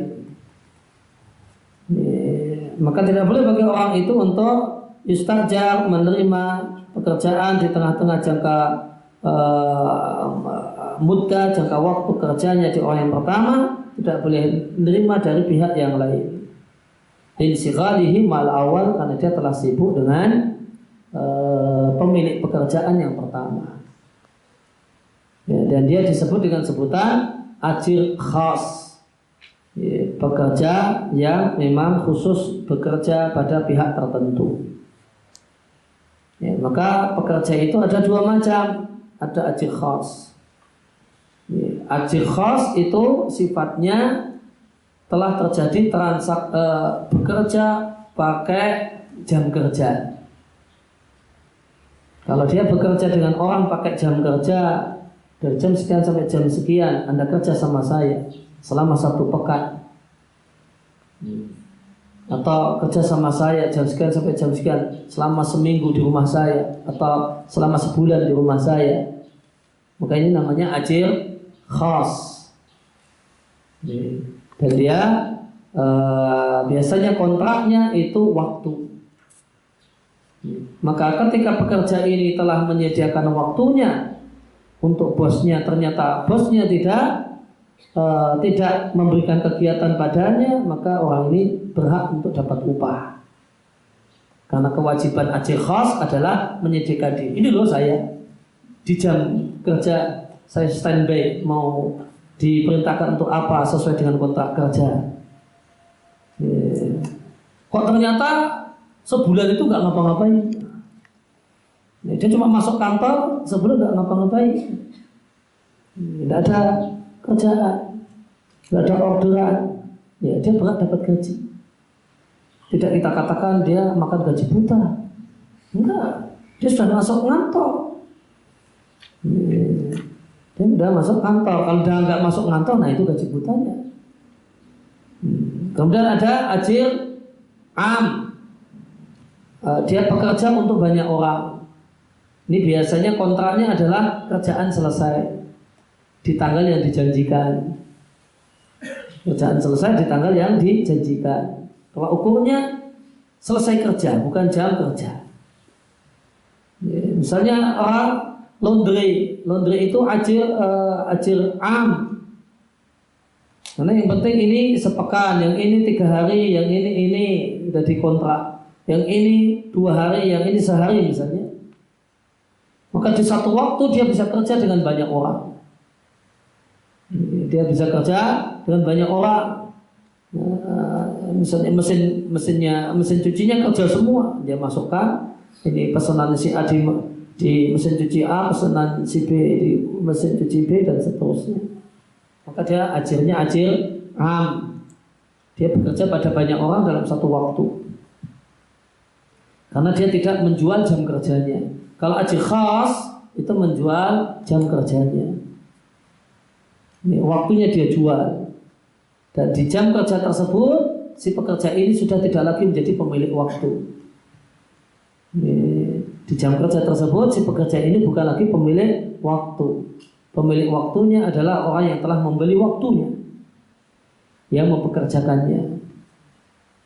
Maka ajir khas itu tidak boleh bisnis di jam kerja, tidak boleh ngurusi bisnis pribadi. Dia ngantor namun sibuk dengan toko online-nya, tidak boleh. Kalau tidak ada kerjaan, itu bolehnya baca Quran, boleh baca buku, boleh gitu. Tapi kalau kemudian ngurusi toko online, enggak ada kerjaan toko online, tidak boleh. Karena dia waktunya telah dia beli untuk telah jadi milik bosnya, telah menjadi milik bosnya. Kalau untuk bisnis yang menghasilkan keuntungan uang, ya di jam kerja tidak boleh. Tapi kalau hal yang lainnya, baca Quran malah boleh. Baca buku, kemudian sholat sunnah mutlak, nggak ada kerjaan, sholat sunnah mutlak boleh. Dengerin pengajian, rekaman pengajian boleh. Ini nggak ada unsur bisnisnya. Yang penting nggak ada unsur bisnisnya. Tapi unsur yang menghasilkan uang nggak boleh di jam kerja. Kemudian kalau ajir khas itu kalau merusak barang milik bosnya tanpa teledor, tanpa ceroboh, itu tidak punya kewajiban mengganti. Ajir khas, dia kerja memperbaiki rumah orang, memperbaiki gentengnya mau diganti misalnya, dia ajir khas. Kemudian ada genteng baru dilemparkan, sudah sesuai dengan SOP cara lemparnya dan seterusnya, tidak untuk mainan. Akhirnya ya jatuh, maka ajir khas tidak punya kewajiban mengganti. Tapi kalau gentengnya malah jadi mainan, nggak sesuai SOP ngasihkan genteng, maka ajir khas wajib ganti. Lain hanya dengan ajir am yang kerja pada semua orang, semua rusak, semua kerusakan baik ceroboh ataupun tidak wajib ganti. Baik ceroboh ataupun tidak wajib ganti. Ini laundry. Terus ada baju yang bolong karena setrika dia. Baik ini bolongnya karena teledor atau tidak teledor, tidak tahu tiba-tibanya kok setrikanya kok baru diginikan kok langsung bikin bolong, atau teledor ditinggal pergi nggak dimatikan. Mau teledor mau tidak wajib ganti. Itu kalau ajir am. Nah, kemudian kaidah yang ketujuh, as-sakit la ya'udu, yang sudah jatuh tidak kembali. Mana kaidah? Hak yang sudah jatuh maka dia tidak kembali setelah jatuhnya. Wal murad bi isqati saksi haqqahu, dan yang dimaksudkan adalah manakala seorang itu menjatuhkan haknya bi ikhtiyari, atas dasar pilihannya dan keridhaannya. Karena inilah penjatuhan hak yang diakui menurut syariat. Dalil kaidah firman Allah Ta'ala, jika kemudian orang yang berhutang itu orang yang kesulitan, maka tunggu sampai dia ila maisarah, mendapatkan kemudahan. Namun jika kalian bersedekah, yaitu memutihkan utang, itu yang lebih baik ya, jika kalian mengetahuinya. Dan memberikan tambahan waktu, itu hukumnya wajib. Memutihkan utang, orang yang kesulitan untuk bayar, hukumnya dianjurkan. Ditambah sabda Nabi SAW, orang yang menarik hibahnya seperti anjing yang menjilati muntahannya. Tidak ada bagi kami permisalan yang jelek. Sisi pendalilan, orang yang menjatuhkan dan memutihkan utangnya atau piutangnya dari orang yang kesulitan, falaisa lahu al-audah, tidak boleh dia kembali menagihnya maratan ukhra, di kali berikutnya. Di adami sihhati rujuk fil hibati, karena tidak sahnya meralat hibah. Wali anna dhimatan mu'sir, karena tanggung jawab orang yang miskin ini telah bersih dari utang, bi isqatihi, dikarenakan telah digugurkan dan diputihkan oleh yang menghutangi. Penerapan kaidah. Jika seorang penjual menyerahkan kepada pembeli barang dagangannya sebelum penjual menerima uang dari pembeli, faqad asqata, maka penjual ini telah menghilangkan haknya yaitu hak untuk menahan barang sampai uang datang. Falaisa lahu ba'da dzalik, maka tidak boleh bagi dia setelah itu ayas arji, meminta dikembalikan barang untuk ditahan di tempatnya sampai dia menerima uang. Ya, maka dari fikih jual beli, penjual itu punya hak untuk setelah deal, meskipun telah deal, penjual punya hak untuk nahan barang dan tidak menyerahkan barang sampai uang diserahkan. Nah ternyata uang belum diserahkan, uang belum diterima, barang sudah diserahkan. Hari ini, kok besok diralat? Ini kemarin barangnya balikan ya, saya tahan sampai lunas dulu, sampai dibayar. Tidak boleh, karena asak itu la ya'udu. Seandainya seorang partner telah menghilangkan asyarik al-qadim, partner lama telah menghilangkan haknya dalam mengambil suf'ah, falaisa lahu, maka tidak boleh baginya untuk kembali dan meminta hak suf'ah. Maka ada namanya suf'ah. Suf'ah itu berkenaan dengan tanah milik dua orang dan belum dibagi. Tanah atau bangunan milik dua orang belum dibagi. Misalnya warisan, A dan B jatahnya sana, itu milik dua orang. Ya. Maka meskipun belum dibagi, dalam aturan Islam si A bisa menjual haknya. Namun si A tidak boleh menjual haknya, ya, si A tidak boleh menjual haknya kepada C, pihak ketiga, kecuali setelah menawarkannya kepada B. Kalau belum dia tawarkan kepada B, langsung dia jual kepada C pada pihak ketiga, maka partner lama yaitu si B, partner baru itu si C. Partner lama yaitu si B punya hak, namanya hak suf'ah, yaitu hak mengambil paksa, hak untuk mengambil paksa tanah yang dijual oleh si A. Jadi haknya hak ngambil paksa, punya hak, itu namanya suf'ah. Hak mengambil secara paksa tanah yang telah dijual si A kepada si C dengan mengganti uangnya. Dan hak ini, hak suf'ah ini dimiliki oleh si B saat dia tahu si A menjual bagiannya kepada si C. Dan hak suf'ah ini itu harus fauran, segera. Begitu tahu langsung segera eksekusi. Tidak boleh ditunda. Kalau ditunda-tunda hilang. Ditunda-tunda hilang. Dia sudah tahu hari ini, baru nemui si C seminggu lagi, udah hilang. Kapan Anda tahu? Seminggu yang lewat, lalu sudah hilang. Tahu hari ini, pagi ini tahu, sore temui si C.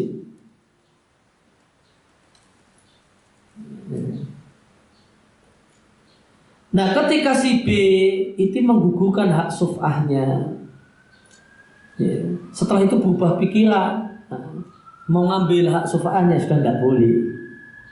Kenapa? Karena sudah dia gugurkan.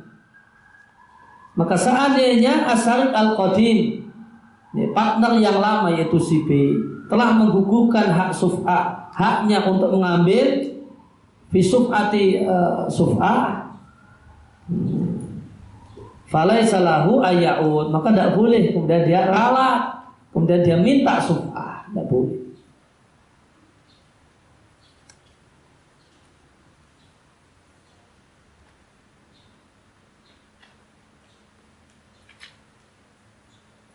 Kemudian lil mar'ati, boleh bagi istri menahan dirinya,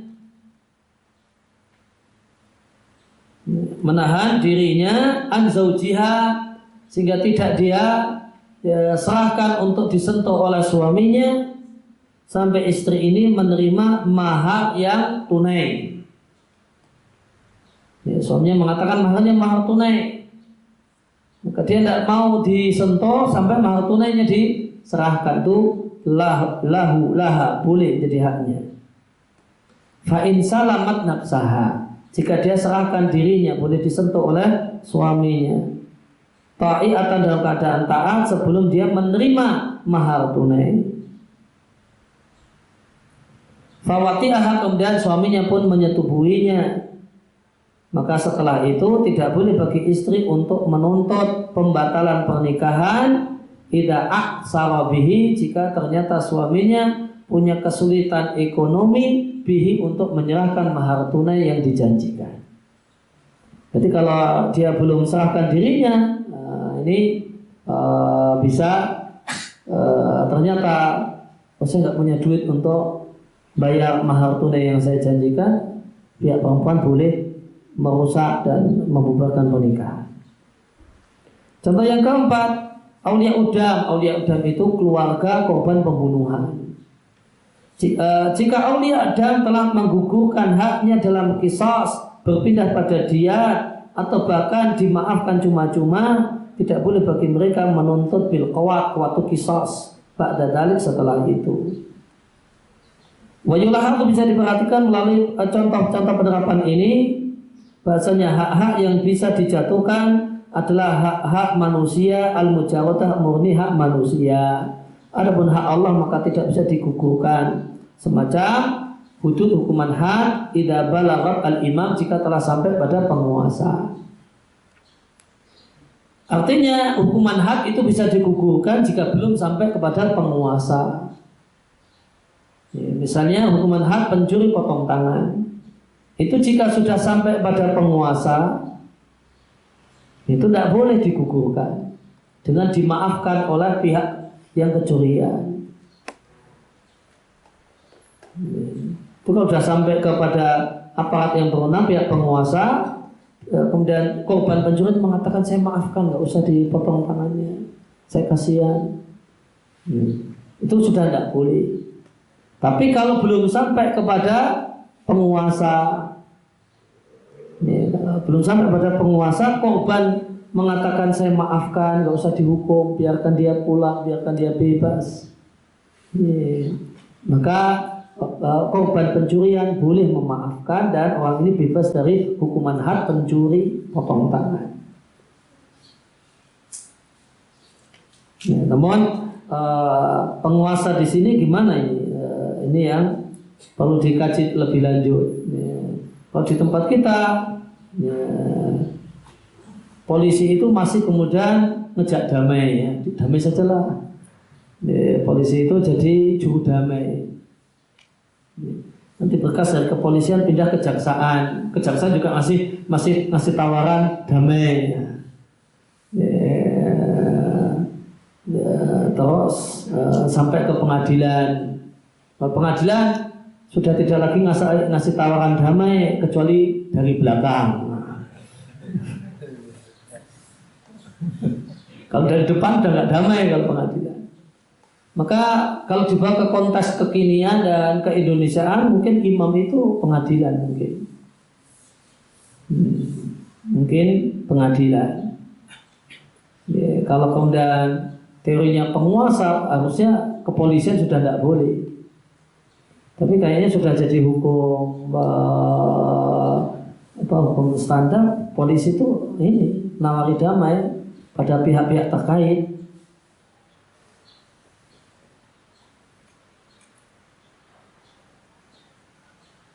Ya, kemudian tabi itu pengikut, itu ya pengikut. Makna kaidah atabi li ghairi, sesuatu yang mengikuti orang lain dalam adanya, maka dia mengikuti yang dia ikuti dalam hukumnya. Maka apa yang ada bagi orang yang pihak yang diikuti, itu ada bagi yang mengikuti. Walidah, oleh karena itu maka tabi itu la yufrad, tidak disendirikan bil hukmi, dalam hukum. Wala yakunu mustaqilan, dan dia tidak mandiri. Nah, tabi'iyah, status pengikut itu boleh jadi mal ittisal, bersambung, dan boleh jadi mal infisal, terpisah. Az-Zarkashi Asy-Syafi'i rahimahullah ta'ala mengatakan tabi'iyah itu ada dua macam. Yang pertama adalah bersambung dengan yang diikuti. Fa'il tahaqqu bihi, maka digabungkan dengan yang diikuti karena tidak memungkinkan untuk disendirikan. Contohnya sembelihan untuk janin adalah dengan menyembelih induknya. Maka yastabihu, maka dijadikanlah halal janin dengan disembelihnya induknya.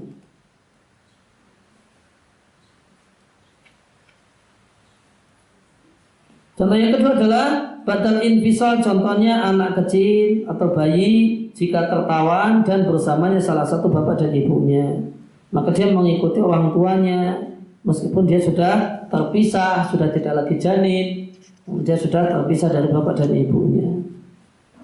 Dalil kaidah sabda Nabi Sallallahu Alaihi Wasallam, sembelihan untuk janin cukup dengan menyembelih induknya. Sisi pendalilan, bahasanya binatang yang bunting jika disembelih lantas keluar janinnya dalam keadaan mati, maka halal memakan si janin karena mengikuti halalnya ibunya. Contoh penerapan kaidah. Tidak diperbolehkan menjual barang yang tidak diketahui secara mandiri karena itu termasuk gharar yang terlarang. Non boleh jika mengikuti yang lain. Contohnya pondasi tembok. Maka ketika orang itu jual rumah termasuk jual pondasi tembok rumahnya. Dan pondasi tembok rumah itu majhul, tidak diketahui karena tidak kelihatan. Harus bongkar-bongkar tanah supaya tahu pondasinya. Maka karena pondasi ini dijual menyatu dengan bangunan, maka dia atabi'u tabi, mengikuti bangunan secara umum tidak apa-apa. Tapi kalau cuma tembok atau pondasinya saja yang dijual, karena ini adalah rumahnya rumah panggung pakai kayu bisa dipindah-pindah, ada pondasinya. Maka pondasinya ini harus dicek karena dia mau dijual sendirian, tidak boleh tertutup, dia harus tidak boleh maju, dia harus ma'lum diketahui. An-Nawawi mengatakan, yuhtamalu dimaafkan sebagian gharar bayan dalam jual beli jika kebutuhan mendorong untuk itu, semacam tidak diketahuinya pondasi rumah. Bahkan dan sebagaimana jika seorang itu menjual kambing bunting, demikian juga kambing atau hewan perah yang di embingnya itu ada susunya, maka sah jual belinya karena pondasi mengikuti lidzahirin nadar, bagian rumah yang kelihatan, zahir yang kelihatan. Maka jual janin saja tidak boleh. Namun janin sama induknya udah jadi lebih mahal karena ada janinnya, boleh. Jual susu yang masih ada di embing susu, tidak boleh. Tapi kalau sekalian hewannya dijual kemudian harga lebih mahal karena ini susunya 2 hari tidak diperah, maka hukumnya boleh. Kemudian menjual rumah, maka termasuk dalam menjual rumah semua yang bersambung dengan rumah, mimma yata'allaqu bihi, yang melekat pada rumah berupa adawat, berupa alat-alat, wa aghat, berupa barang-barang, wa ajizah, dan peralatan semacam wa ajizah kahrubaiyah, peralatan listrik yang nempel di tembok. Maka cukup transaksinya saya beli rumah. Maka kita katakan atabi'u tabi. Apa yang dimaksud dengan rumah? Rumah dan semua yang menjadi tabi'nya rumah. Tabi'nya rumah saklar listrik tadi disebutkan. Ya, tidak kemudian saklarnya dicopoti sama penjualnya. Yang saya jual cuma rumah kok, instalasi listriknya tidak saya jual, tidak demikian. Kalau tidak dia tegaskan, dia cuma mengatakan saya jual rumah, maka termasuk rumah semua yang menjadi tabi' mengikuti rumah. Kemudian menjual kambing termasuk di dalamnya walnya, susunya dan janinnya, meskipun tidak disebutkan hal itu dalam akad secara terus terang. Kemudian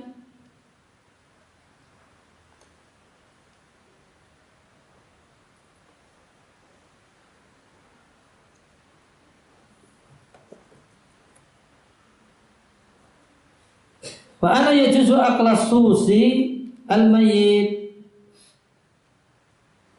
Sus lewati dulu. Al-mayyit yang telah jadi bangkai, al-mutawalladah yang timbul dalam koma.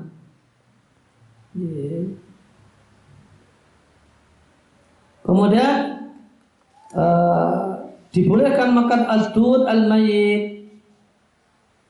Apa? Dud itu bisa cacing, bisa belatung, bisa kalau di sayuran apa namanya? Ulat. Wadudul mayit, dan ulat yang mayit, yang mati, yang dia mutawallada fi faqihah, yang ada dalam buah-buahan. Ini boleh dimakan padahal itu bangkai.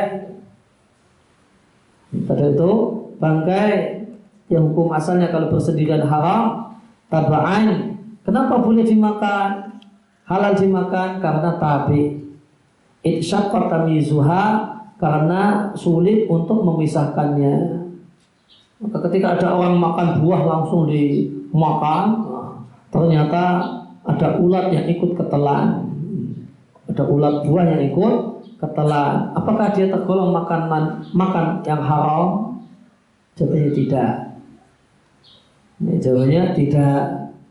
Karena ulat buah tersebut tabi, maka dia dinilai makan buah yang halal. Wa anu tajuzu musahamah, diperbolehkan tanam saham di perusahaan yang di kegiatan ekonomi disyariatkan dari sisi pokoknya. Lakinnaha tata'amal, akan tetapi perusahaan ini berinteraksi dengan beberapa kegiatan yang haram.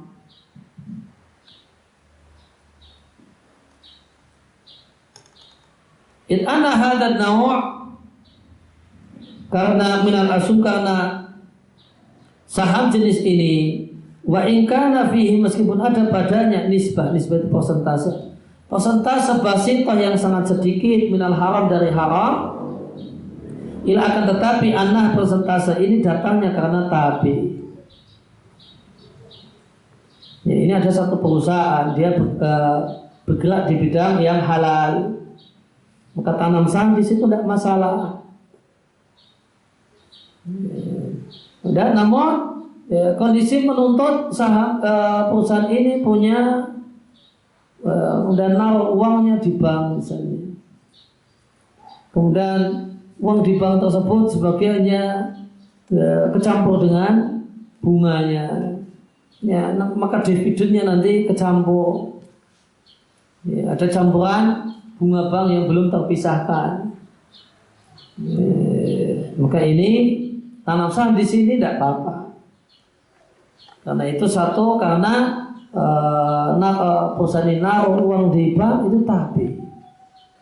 Adapun maksud pokoknya kegiatan bisnisnya adalah di bidang yang halal.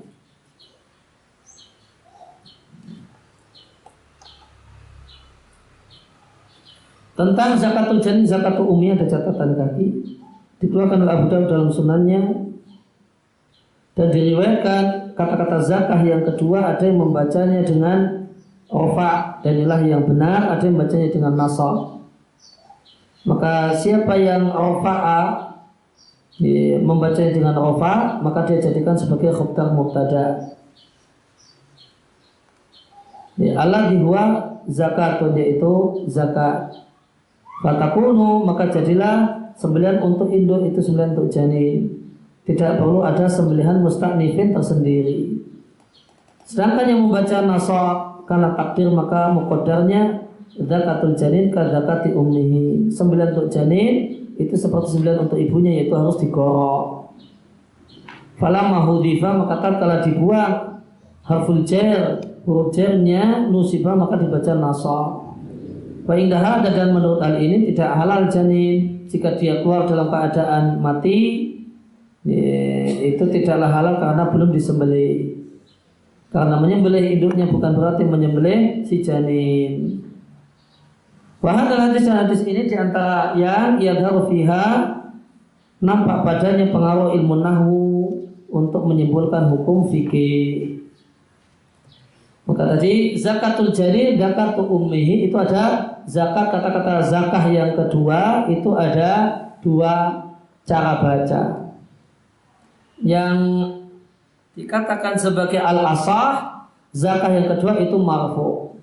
Sehingga zakatul janini, zakatul ummihi. Sembelihan janin itu cukup dengan menyembelih induknya.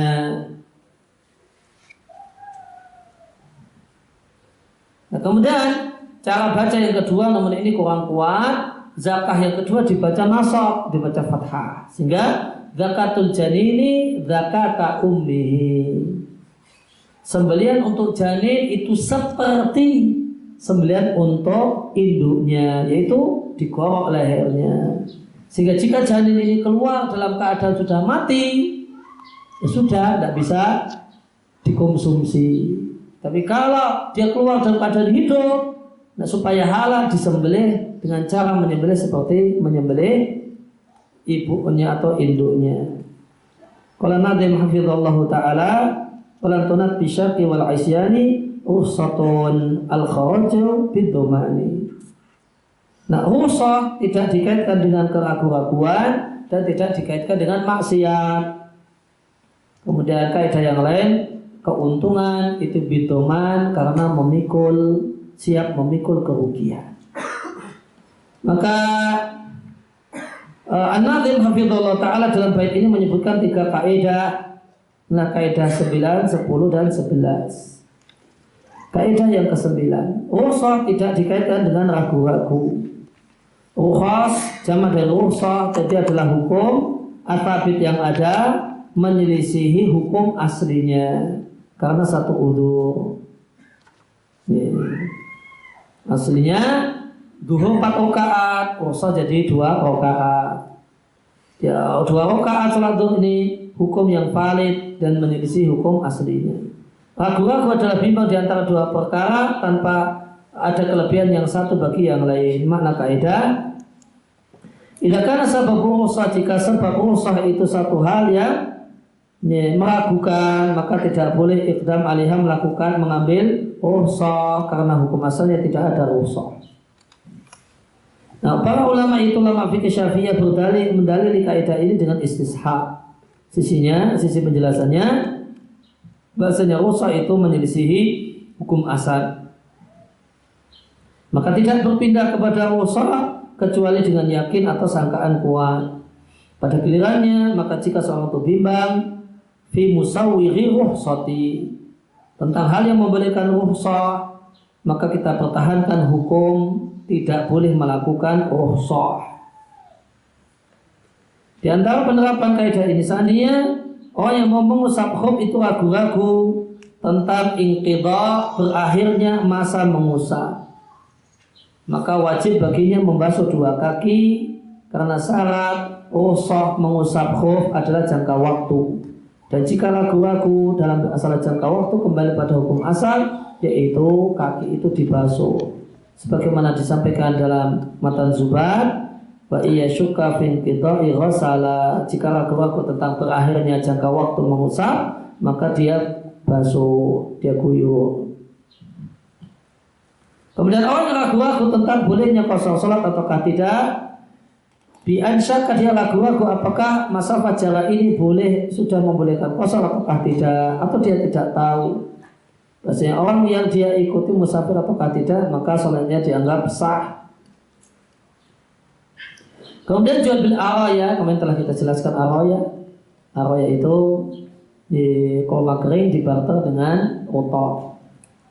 Satu rukhsah dari Nabi SAW pengecualian dari jual beli muzabana. Muzabana itu jual beli basah dengan kering yang terlarang.